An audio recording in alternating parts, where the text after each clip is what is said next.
Bonjour à tous les amis, j'espère que vous allez bien, on se retrouve pour une nouvelle vidéo FAQ. Aujourd'hui, vous avez été très nombreux à me poser beaucoup de questions. Certaines questions sont revenues très souvent et c'est pourquoi j'ai décidé d'y répondre dans cette vidéo. Donc j'ai fait un petit peu un tri, j'ai sélectionné les questions les plus pertinentes, les plus intéressantes et on va y répondre dans cette vidéo. Comme d'habitude, je vous invite à vous abonner si ce n'est pas déjà fait, à lâcher un petit like si la vidéo vous aura plu et on va commencer tout de suite avec la première question qui est: quelle est la meilleure plateforme pour investir dans les cryptos? Donc assez naturellement et de manière intuitive, je vais vous répondre Binance dans un premier temps, puisque c'est selon moi la plateforme la plus complète, la plus intéressante quand on débute. C'est là que vous allez pouvoir faire différents types d'investissements, à la fois du long terme en spot, du stacking ou encore du trading.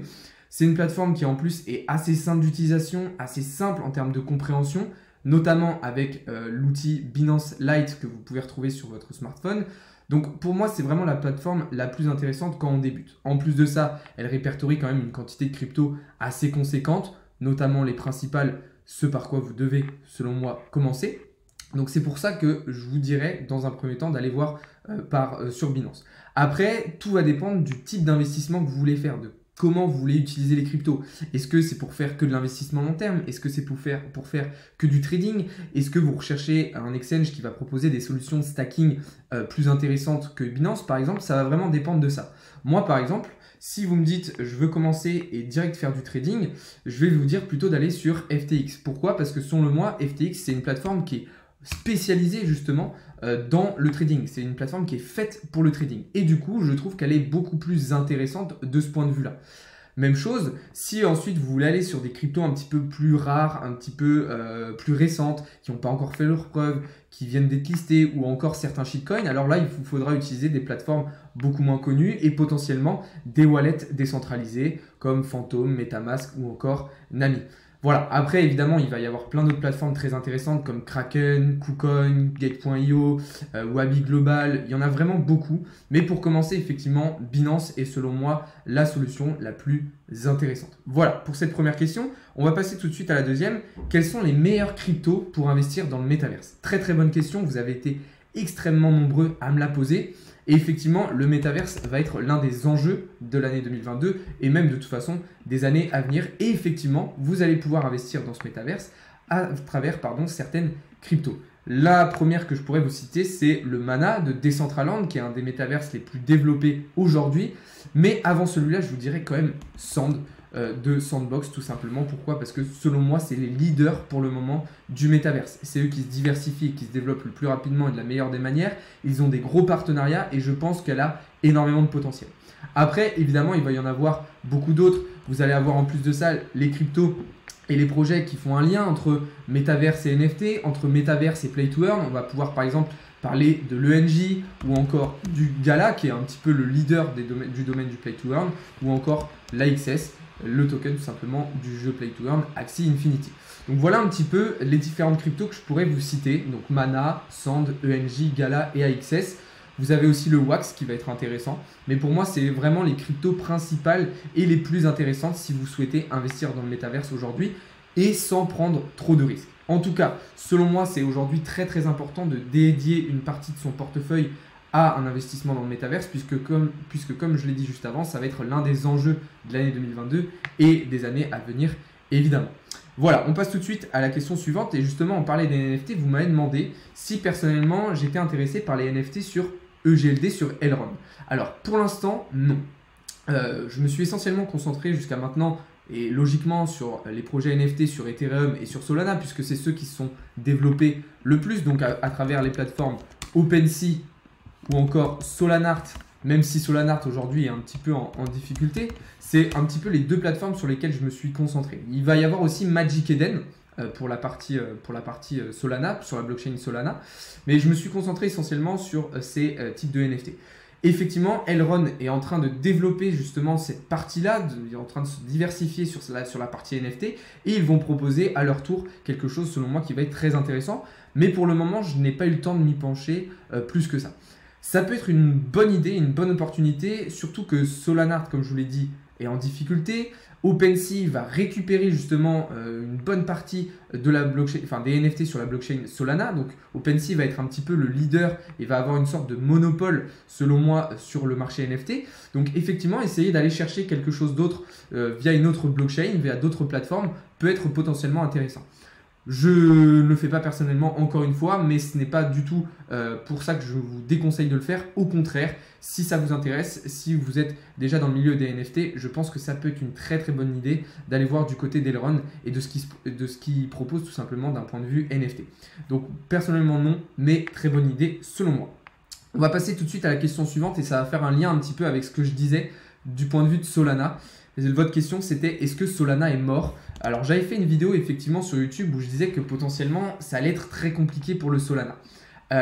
Il faut savoir qu'ils ont des gros problèmes déjà de sécurité mais aussi de décentralisation. Solana est encore beaucoup trop centralisé, ce qui crée un petit peu une frayeur du côté des investisseurs et du coup on a une blockchain qui a tendance un petit peu à s'affaiblir. Et on le sait, le marché des cryptos c'est la loi du plus fort, c'est-à-dire que c'est les blockchains, les écosystèmes les plus performants, les plus safe et les plus utiles qui vont résister, en fait, qui vont persister et qui vont durer dans le temps. Or, selon moi, Solana, pour l'instant, ne répond pas à ces différents critères et donc ils vont vraiment être obligés de faire certaines innovations, certaines améliorations s'ils veulent rester justement dans cette course et se maintenir au niveau auquel ils étaient. Il n'en reste pas moins que ça reste une blockchain et un écosystème extrêmement intéressant. De toute façon, si vous voulez une analyse un petit peu plus complète sur le sujet de Solana et sur son avenir, je vous invite à aller voir cette vidéo qui est sortie il y a à peu près 2 semaines où je vous explique un petit peu les différents points importants et les axes d'amélioration tout simplement pour cet écosystème. Maintenant, effectivement, pour le côté NFT, ça risque d'être compliqué pour eux. Si OpenSea reprend la partie de Solana, il restera uniquement Magic Eden. Donc, on va surveiller, mais effectivement, selon moi, la situation est assez compliquée pour Solana en ce moment.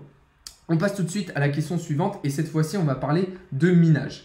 À quoi sert le minage? C'est la question que vous m'avez posée. C'est tout simple, une blockchain actuellement, ou en tout cas la plupart des blockchains qui fonctionnent en Proof of Work, ont besoin de mineurs. Tout simplement, les mineurs ils vont être là pour valider les transactions dans les blocs qui constituent donc la chaîne de blocs, la blockchain. Sans ces mineurs, les transactions ne seraient pas validées et donc la blockchain ne fonctionnerait pas.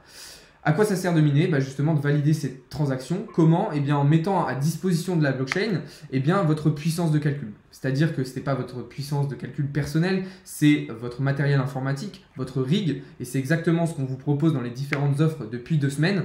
C'est de monter un rig tout simplement pour dégager des revenus passifs. Parce que oui, quand vous minez, vous êtes récompensé justement par la blockchain. Vous mettez à disposition votre puissance de calcul pour que la blockchain fonctionne et qu'elle soit validée. Et en échange, il vous récompense avec la crypto justement que vous minez. Donc c'est à ça que sert le minage, c'est à tout simplement faire fonctionner la blockchain via les validations des différentes transactions tout au long de la journée. Donc effectivement, c'est votre matériel informatique, votre carte graphique, vos cartes mères, etc. qui vont faire le travail et qui vont valider ces différentes transactions. Aujourd'hui, on a l'exemple avec Ethereum qui va passer en Ethereum 2.0 et donc en Proof of Stake. Donc à partir de ce moment-là, effectivement, il n'y aura plus besoin de mineurs. Donc on ne pourra plus miner d'Ethereum, ça sera totalement inutile, ça ne servira à rien. Mais dans tous les cas, il restera évidemment plein d'autres blockchains qu'on pourra miner assez facilement, d'autres cryptos qu'on pourra miner assez facilement et dégager des bénéfices très intéressants.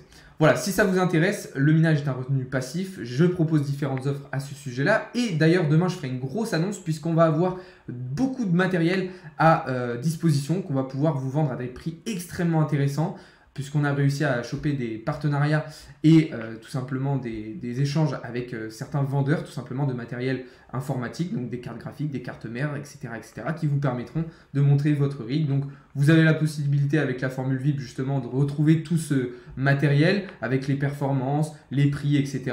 Et on vous a proposé aussi une offre où on vient directement chez vous installer votre rig tout simplement.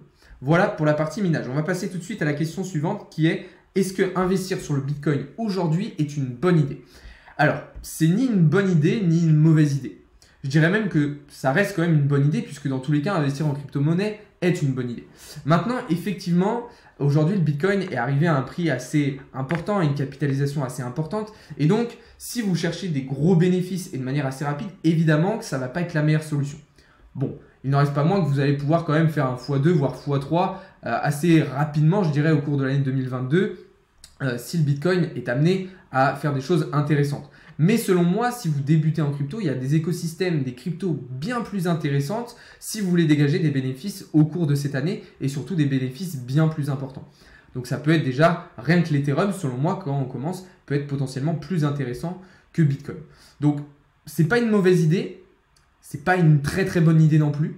Dans tous les cas, voilà, ça reste intéressant de se positionner, mais selon moi, il y a mieux. Après, ça va dépendre aussi de votre capital, votre profil d'investisseur, des risques que vous voulez prendre, de la raison pour laquelle vous investissez. Si vous cherchez une sorte de valeur refuge pour placer votre argent de manière sûre, effectivement, le Bitcoin est la meilleure idée puisque vous avez très très peu de risques comparé à d'autres cryptos, par exemple, un petit peu moins solides, on va dire.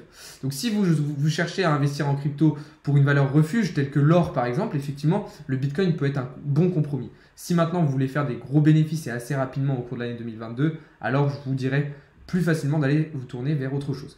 Et du coup, ça me permet de faire la transition avec une autre question qui était: est-ce que le Bitcoin ira à 100 000 $ cette année? Je pense très certainement que oui. En tout cas, j'espère. Mais au vu de ce qu'on a d'un point de vue graphique, de ce qui s'est passé en 2021 et des actualités et de l'analyse fondamentale qu'on a, alors oui, je peux vous répondre avec une certaine certitude, même si rien n'est jamais sûr en crypto-monnaie, que le Bitcoin ira à 100 000 $ cette année.